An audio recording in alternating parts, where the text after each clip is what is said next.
All right, Steph, thank you so much.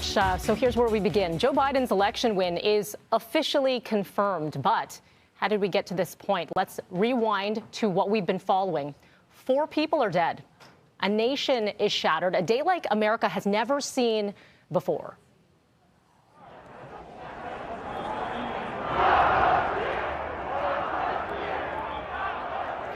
Angry mobs storming the Capitol after a speech where Trump again falsely claiming the election was stolen.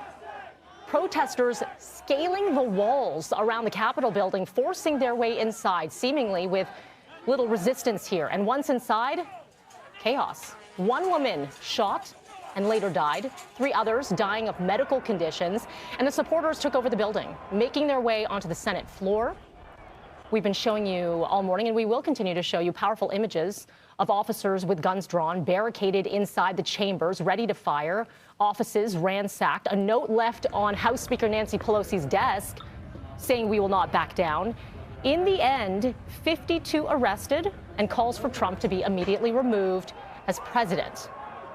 Now, despite efforts to challenge the process, senators returned to their chamber overnight, guarded by dozens of heavily armed police, and tallied the electoral votes, officially certifying the U.S. election victory for Joe Biden. And the certification came early this morning, just before 4 o'clock. Biden receiving 306 electoral votes, Trump with 232.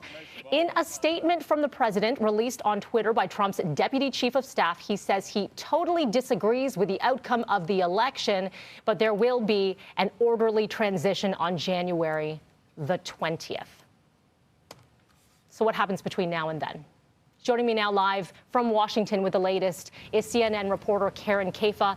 And Karen, you know, we are all just trying to wrap our head around what we saw yesterday. For a lot of people, not surprised, unfortunately, that this happened. But I want to begin first with this statement from Trump saying that there will be this orderly transition. Do you anticipate an orderly transition? Well, Melanie, this is the first that President Trump has come, the closest he has come to making any kind of concession in that November race, 2 months after Election Day. And the statement is there. The question may not be whether President Trump will participate in that orderly transition, but what will his supporters do? We saw how they were whipped into a frenzy yesterday. Those who came to Washington to listen to a speech that went on for 75 minutes, in which President Trump said he might join them in marching to the Capitol. He, of course, did not, but they went on after hearing those remarks. And that is when those remarkable scenes started to play out. Remarkably disturbing. Melanie, this was the first time there had been a breach of the U.S. Capitol since the War of 1812. Like, let that sink in for a moment, just how disturbing and historic day yesterday was. So certainly a lot of questions about what President Trump will do, even if it's not within the traditional confines of White House communications. He's been locked out of Twitter for 12 hours, but what will his tweets look like over the next 13 days before Joe Biden takes office? A lot of questions, and a lot of lawmakers and even members of President Trump's own administration are bracing for that and trying to think of what they can do in the next 13 days to mitigate the damage. Karen, we saw a curfew in Washington of 6 p.m. That to be, again, I believe it's lifted as of early this morning right now. What are the streets of Washington looking like?